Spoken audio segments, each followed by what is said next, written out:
Hello, everyone, and welcome to the Keisha Parrish Show. Our guest on the show today is Justin Chapman. He is a Muay Thai fighter. Justin has fought in Thailand 3 times and has even made it into the Thailand newspaper. Currently trains at the Lake Norman Muay Thai, where he teaches classes and helps spread Thai culture. Welcome our guest, Justin Chapman.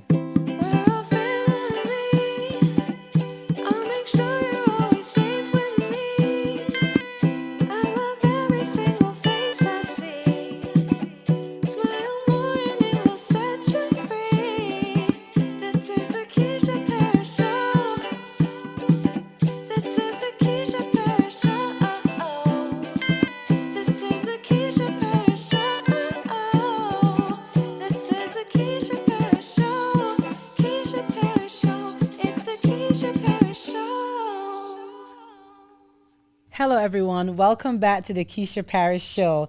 I am here with my guest, Justin Chapman. He is a Muay Thai fighter. Welcome to the Keisha Parrish Show. How are you? I'm great. Thank you. How are you? Awesome. I am doing good. I can't complain. Thanks for asking. I appreciate that. Awesome. So, just before we came live, we were talking about Thailand. Yes. And you were telling me that it was 125 degrees Fahrenheit. 100% humidity.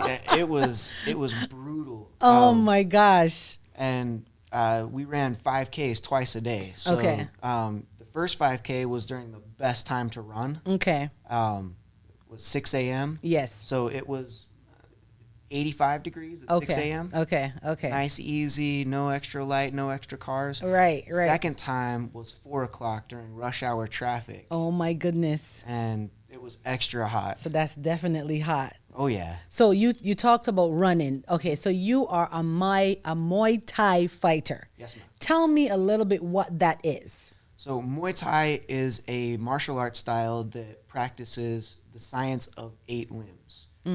Everyone gets confused on what 8 limbs are. Okay. You have 2 shins, so there's 2. Okay. You have 2 knees, 2 knees. there's 4. Uh-huh. You have 2 elbows, Okay. there's 6. And you have 2 hands, Yes. there's your 8. Okay. And they use them very loosely, so there's a lot of easy movements, and they become individualized with all the Okay. movements. Okay. There is a style out of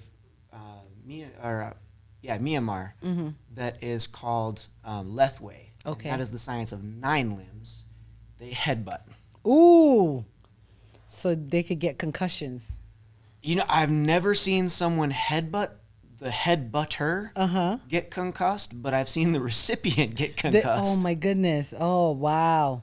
So tell me a little bit about your time in Thailand. You as we were talking about Thailand, why did you go to Thailand? What was your So my first teacher is Sakasem Kanthawong. He's one of the original Fairtex kids. Okay. So the Fairtex brand is a Muay Thai brand. They sell gloves, shirts, shorts, all like the works. Yeah.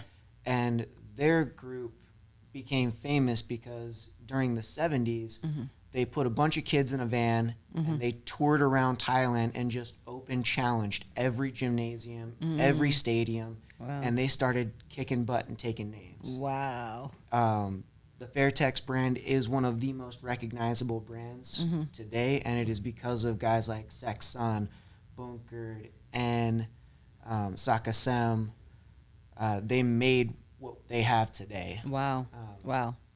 So my coach started me off with the, old style Baran Muay Thai, Okay. and when he went to Thailand, he invited me along to see his home country and where he grew up. Yeah. And so I went with him, knowing full well I was going to be doing some Muay Thai while I was there. Right. They set me up with the Lana Muay Thai gym first. Okay. And I had a weird experience there. And I ended up leaving the gym because of that experience. And I ended up at the Chiang Mai Muay Thai gym. And that's where I've been ever since. They're wonderful people. And the thing that I like the most about the gyms in Thailand is that it's a family. Okay. When you come in and you have your fight, Yes. you're there. You're family. there. So how will somebody like me get into fighting? Because I see how you did the thingy. Well, first is find a gym that you're comfortable with. Okay. And Some people like different vibes. I personally like the family vibe. Right. I'm training currently at the Lake Norman Muay Thai gym Okay. in Mooresville, Okay. and they have a very Thai-esque family style vibe. I've been to other gyms where they have fighters, and it is about crashing together. And if that vibes for you, it vibes for you. If Right. it doesn't work, it doesn't work. Right. So first, it's kind of look around, see what gyms are there. Right. Meet the owners, meet the teachers. Yeah. And see what kind of works for you, and if their teaching style works with the way that you learn. Okay, I got you. If you have a teacher that is teaching and you can't understand a word they're saying, Same, and that's a problem. And that's in everything, even in college. Oh, yeah. 'Cause it's hard for you to understand, right? So fighting, how is that? Why did you fall in love with the Muay Thai fighting? Is it something that you grew up in? Why did you kind of? I started with Japanese styles. Okay. I started learning martial arts in my friend's backyard. Okay, With okay. his dad. And he was a very good teacher because he exposed us to so many different styles. And I slowly made my way through other martial arts after I left, learning with him. Okay. And I ended up doing Muay Thai just kind of on a whim. Okay. And I saw how fully committed to everything they were. In Japanese styles, there's a lot of hesitation where you can stop and change direction in a hurry. Okay. In Muay Thai, you have to know ahead of time you're going to be changing direction because your hips are fully committed to your kicks. Okay. Your elbow is fully committed to that slice. Okay. There's no pullback. Right. Right. And when I saw that and how beautiful they made it look, Yeah. Yeah. I fell in love. Right. Right. When you see guys like Senshai, Lertsula, Superlek, they are freestyle moving, but somehow make it look like they knew ahead of time what the other person was going about to do. And it becomes magic, and I wanted to do that. So Muay Thai is Muay Thai fighting similar to boxing? In hands, yes. Okay. Okay. A very similar style would be kickboxing. Okay. Okay. And kickboxing is a watered down version of Muay Thai. Most people are unaware that the Japanese came into Thailand and they were learning Muay Thai. Okay. And they thought they could market a better way of doing it. So they created kickboxing. And kickboxing took off in Japan, and they started saying that they could beat any Thai fighter, anybody, anytime. Yeah. And so they came to Bangkok, opened a bunch of gyms in Bangkok. And then it was discovered that the Japanese promoters were paying off the Thai fighters to lose on purpose. Oh wow. And there was a big situation. The guy's gym got burned down. They got kicked out of the country. My God. And there's still, to this day, there's a huge rivalry between Japan and Thailand. Wow.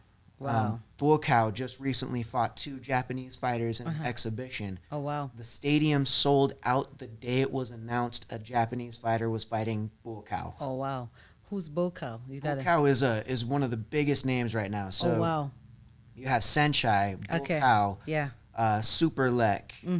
Trying to think of anybody else that's crazy. Rod Tang. That's Okay. another big Oh, famous wow. name. Wow. Wow. Supergirl, Wonder Girl, Stamp Fairtex. Nice. Nice. Thought I'd give a little Yeah. bit of the females a chance in that too. Exactly. Stamp Fairtex is another one of those fighters that you watch and it's poetry in motion. My God. Wow. I wish you were in a, kind of dressed to kind of show us some moves. I mean, I can still show the moves. Yeah, let's do that. Let's show some moves. Okay.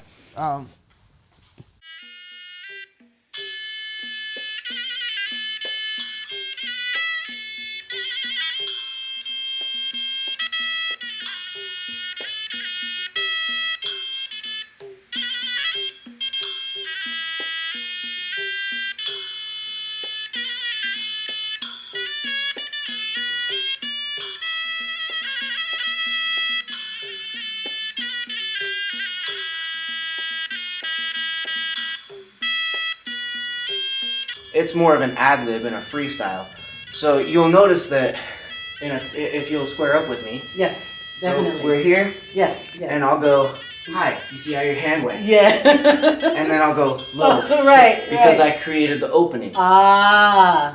I might step wide and then come over here and then chamber it through. Right. So I'm not really a fighter, but yeah. No worries. But it's the eyes. Right. Fighting is a mental science. Okay. It's not about your fist. It's about how you think. It's about how you think. Interesting. Okay. So if I can get you to back Right. in that moment, Yeah. you dropped your hands, I you did. dropped your head, I you did. dropped your chin. I did. And Wow. if I can come to the side, and Yeah. come to the side, I can get you to move. You just did. And it's based on geometric patterns. Wow. So head slipping is usually either a square or a triangle. Mm-hmm. If you watch guys like Anderson Silva, they'll be up, triangle. Right. I see that on the. They'll do squares. Yeah. Squares are usually foot-based as well. Okay. All of them are used to create openings so that someone's hand lifts and you can. And you can knock them. Wow. That's amazing. I would like to. I think this is something that I might want to try this. So, is this is Muay Thai fighting? Does it assist people to defend themselves? Fight in, say, a street fight. Right. Because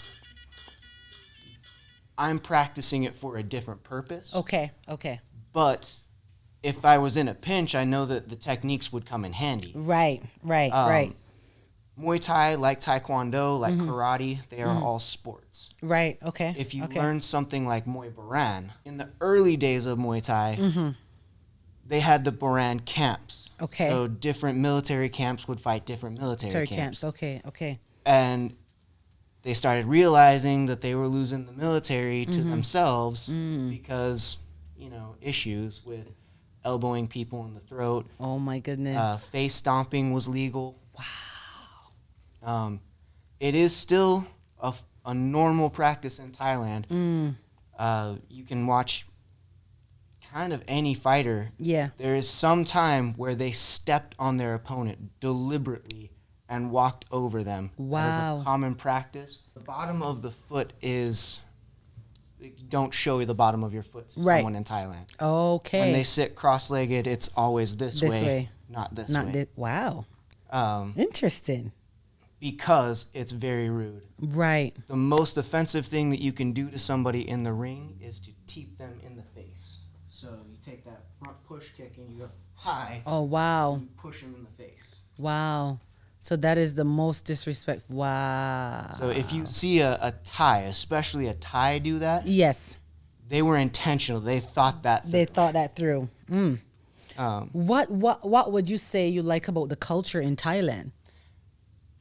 It is the friendliest culture I have ever been to. Man. They are welcoming. They want everyone to be there. Nice. Yes, nice. There are still hardliners that say, "Oh, we're Thailand. We don't want foreigners. We don't want this." But the bulk, they're very happy people. Right. There's a misnomer though. People say, "Oh, Thailand's the land of smiles because everyone's so happy to see you." Yeah. It's not that they're not happy to see you. You're right. But the Thai language is spoken with your teeth.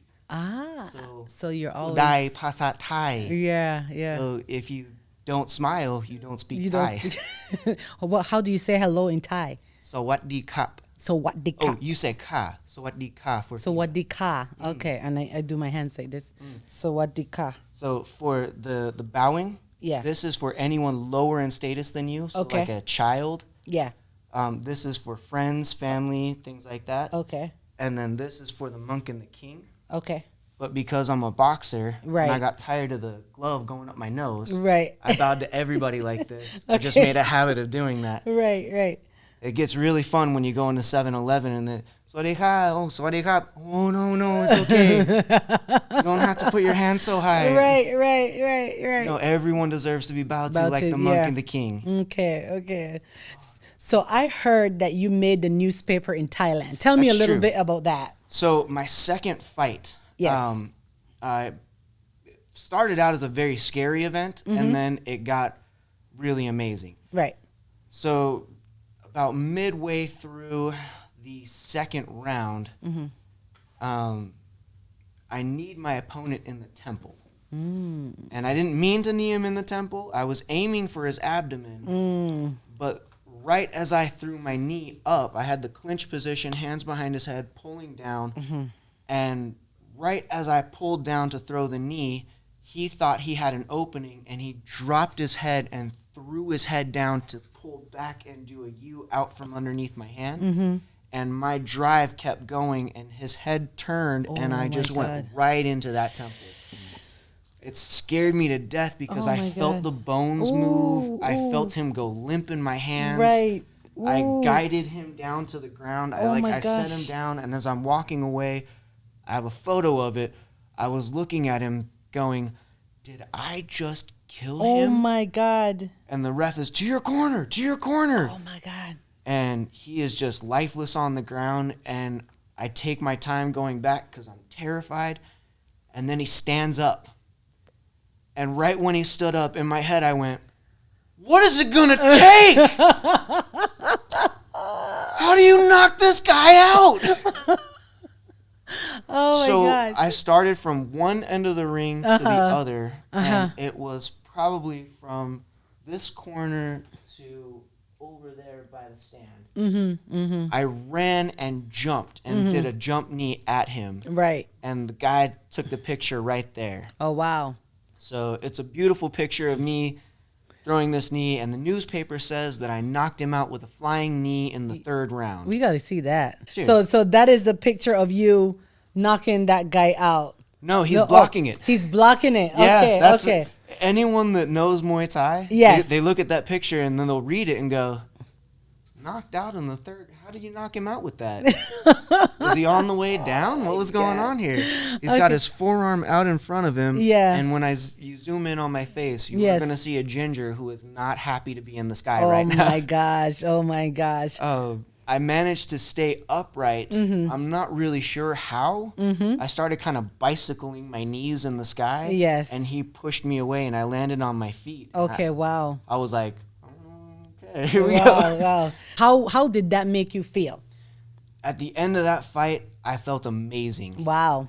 I was given a Red Bull and vodka at the end of that, and I was so stoked that I chugged it, not really realizing that it was Red Bull and vodka. Oh, my gosh. And I ended up with several other drinks. Right.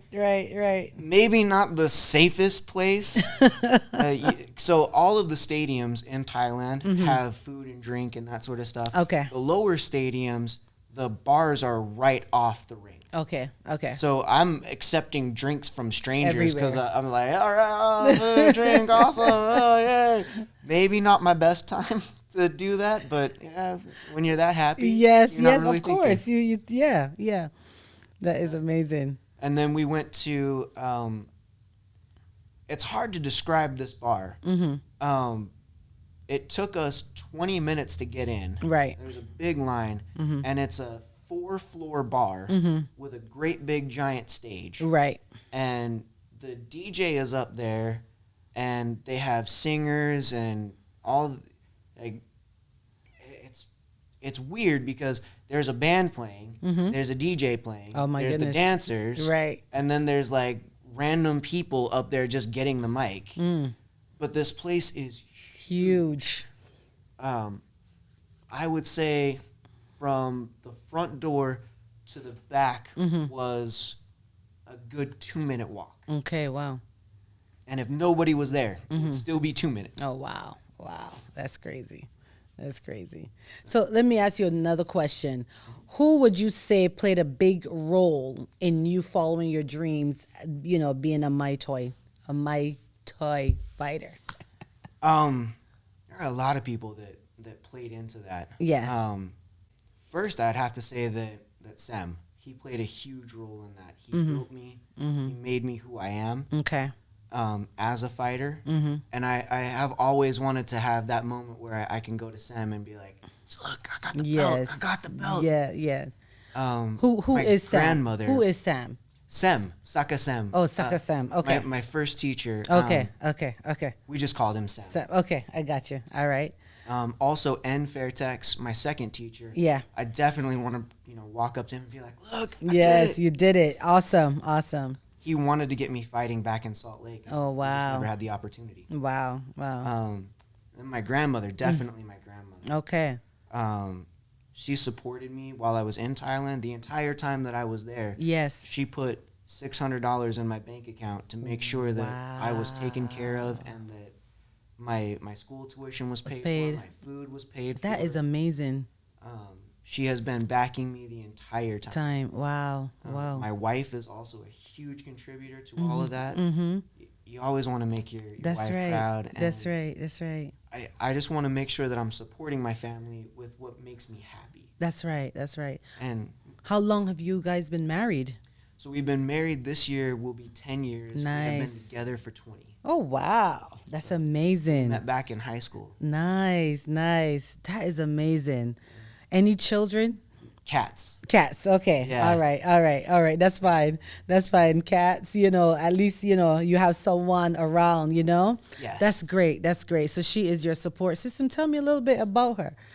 So my wife, Ray, is a former high school dancer. Mm-hmm. She was on the dance company there at Brighton High School in Salt Lake City. Mm-hmm.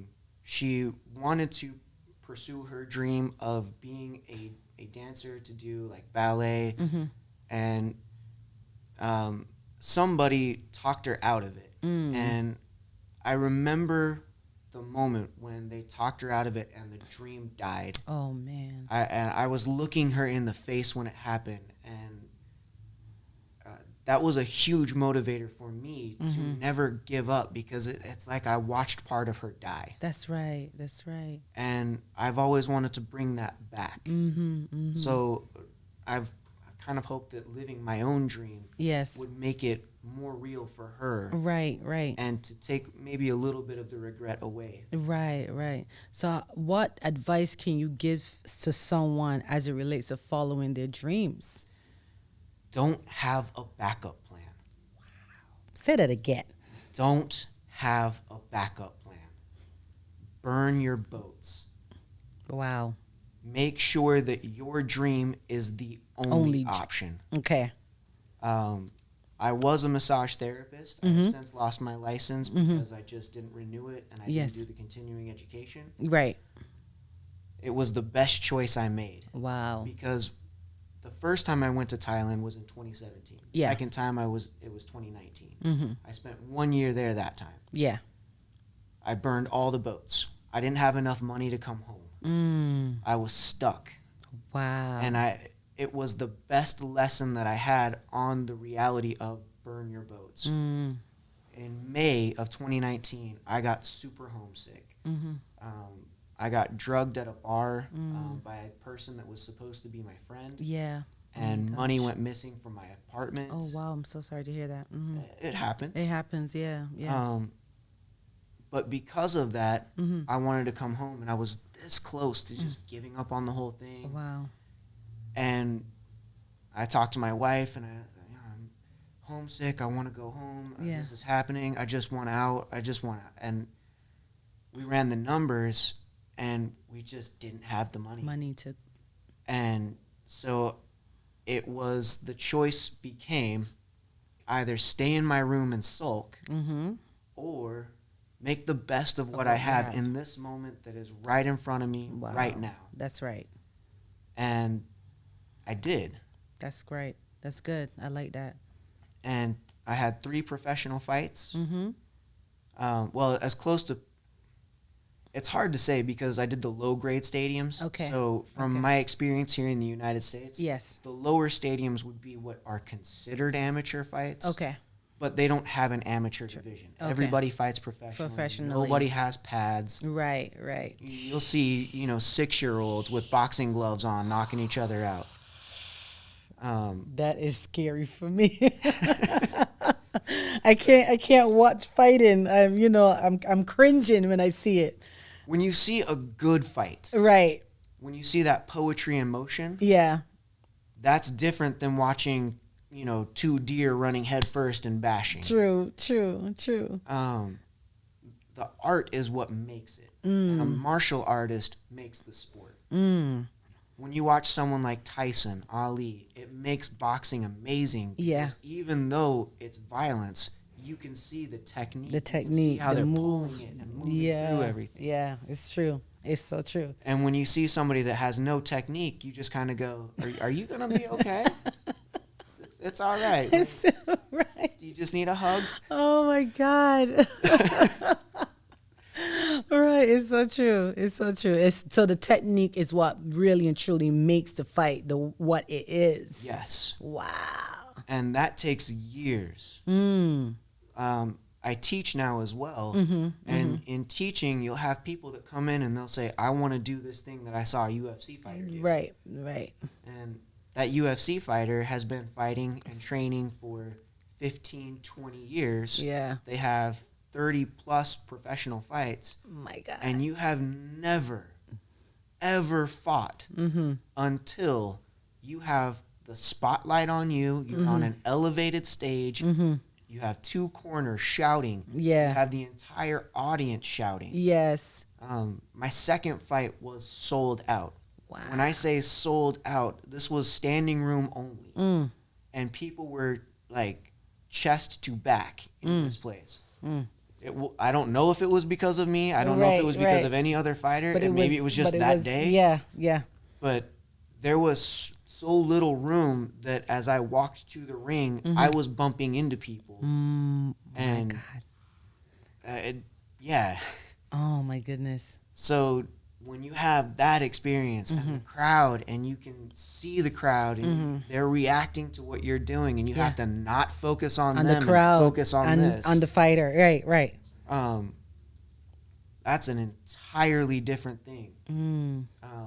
I have friends that are contractors. They will say all the time, it's easy to pound a nail into a wall. Yeah. Anyone can do it. Right. Until someone's watching you.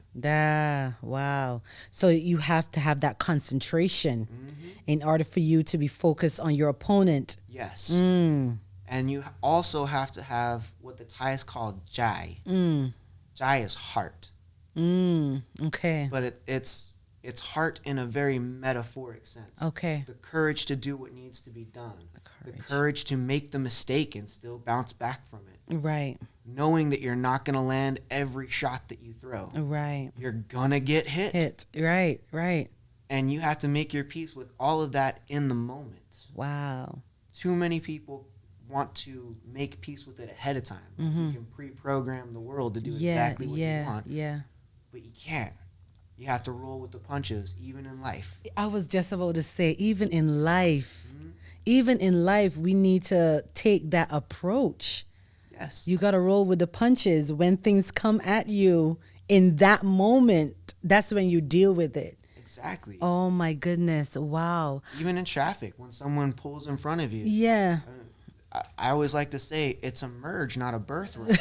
So just let them in. Does it hurt your day that much? Exactly. Wow. So how can you motivate the people out there, even as it relates to mental health? Because it seems like this type of fighting has to do with focus. Yes. It has to do with the mind. It has to do with knowing how to move, Yes. in certain positions. How can you motivate people out there as it relates to fighting and also life and mental health and the ability to focus and go forward? Talk to me about that a little. And that is the question. That is Okay. the enlightenment question. Okay, let's do it. Let's do it. Fighting relates to life in every facet. There is no aspect of life that will not involve conflict. That's right. You can't avoid it. You can't avoid it. How you handle yourself in that moment creates the fighter and the person that you are. Right. And if you handle it right, and right is speculative. Did anyone get hurt? Right. Did we all walk away clean? Walk away. Can we all still love each other afterwards? Can we also love each other afterwards? Can we all create the peace that we're looking for? Can we create the peace we're looking for? Sometimes it's better to take the shot and see what happens later. When you're in an argument with your spouse, when you're in an argument with your friends, sometimes, even though you're right, it's wrong to take the shot because you're attacking more than the situation. Someone's pride might be on the line. You might be Right. challenging someone's intelligence. Yes. Taking into consideration where the other person is coming from Yeah. is the most important aspect of any martial art and any aspect of life. Mm. When we squared up Yeah. and I was showing you the movements, Yeah. I was dictating the movements because of how aggressive I came into those movements. Right. Right. But all of those movements, you may not have seen it, my hands were down. Mm. My angles were open. Wow. So in this dance we call life, Yeah. the fluid movement of the dancers is the most important aspect. Bruce Lee always said, be like water. Mm. Flow, crash. Mm. But water can also form to the shape of the cup, That's to right. the teapot.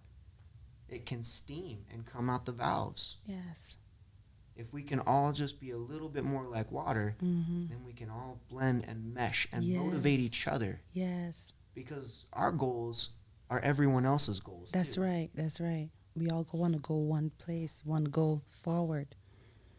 Everyone wants to live a happy life. Yes. No one wants to be troubled with other people's problems. That's right. And the fun part is it's the problems that Mm. make life beautiful. You got to break that down. The problems is what make life beautiful. Talk to me. So an artist will tell you that the best part of their painting, the best part of their statue is the one flaw that's in there. The one thing that they notice that nobody else can. Wow. The problems add spice. Mm-hmm. If we didn't have spice, our food would be bland. Yeah, Our lives would be bland. that's right. Can you imagine how boring it would be, would be. if we just went and did everything one step at a time? There was never a moment that your shoe didn't fall off while My you were God. running. Yeah, Your shoe didn't come untied. yeah, How many times while walking yeah, you stopped to tie your shoe and you noticed a beautiful flower? yeah. You noticed a butterfly land on something. Right. Um, it's the problems in life Mm-hmm. that create the space for the balance. Wow. If all of our lives are balanced, Yeah. it's between that good and bad. Yeah. And again, good and bad are speculative. What's Yeah. good for me might be bad for you. Right. Right. Or And it what's could- bad for me might be good for you. Yeah. like, I don't mind getting punched in the face. But there are others out there that might be a little upset about that. Yeah, I think I might, I might be a little. No, say that again. I don't like, oh yeah, go on, punch me in the face. No, Right, it's not that. right. But You don't mind the punches as it comes. yeah. Right. Yeah. Yeah. And sometimes I don't block them. Mm. Sometimes I let the punch come Mm-hmm. because as it comes, I'm able to step through Ooh. and continue the step and get my bigger shot. Ooh. later. Oh my God. So you gotta roll, like literally you gotta roll with the punches. Oh yeah. I've got a photo. My teacher in Thailand Mm-hmm. said, I thought you were going to be knocked out from that elbow. Mm-hmm. What elbow? Wow. And he's like, the elbow, the one that smashed your head in and you went into the ropes. You don't remember that. I don't think I got elbowed. I'm pretty sure I'd remember if someone elbowed me in the side of the head Yeah. and I went through the. I'm pretty sure. Right. And my teacher was like, we have a picture. Wow. And I was like, okay, well, you show me the picture and I will stop saying I didn't get elbowed. Okay. Do you have the picture? I do have the picture. So we're going to pull up that picture right now. I want you guys to see this picture of him being elbowed. And if you look at the picture completely, you'll notice that my neck has no strain in it because I wasn't elbowed. I leaned back and let it fly through. Oh, wow. So you perceived that it was coming? I don't know that I necessarily saw it coming, Yeah. but I think that we were close enough together that when it came in, I might have thought he was throwing a punch and then started the lean, and then when it turned into an elbow, it just went a little bit. Wow. But I was already leaning back Backwards. against the rope, Mm-hmm. and my opponent had really, really good clinch. Mm. So clinch is where you grab them and you hold them fast. Yeah, You can throw yeah. knees, you can throw elbows in. Wow. He was really strong. Mm-hmm. So every time that he got me in a good firm clinch, I would lay onto the rope and just, oh no, and the ref would call a break. And it's not a good strategy, it's not a good tactic, but it works. But it works, right. And I just happened to be right next to the ropes every time. And when he grabbed on, and I would get, oh, okay, no. Oh my God. All right. So I want you to talk to our audience out there, and I want you to motivate them. And I want you to, especially our younger generation, what advice can you give them as it relates to, even in fighting? Just give them some good advice to take them on their journey. Trust the process. The process may not show you exactly every step of the way, but you will get where you're going, wherever it is that you're going. And it may not be what you thought it was going to be, but it will be something. And if it makes you happy, that's the most important thing. Don't give up on your dreams, your ambitions, your hopes, because you feel like the martyrdom might make you a better person in the eyes of others. Your martyrdom hurts you. The only person that gets hurt when you self-sacrifice is the sacrifice. Never give up on what you truly, truly love.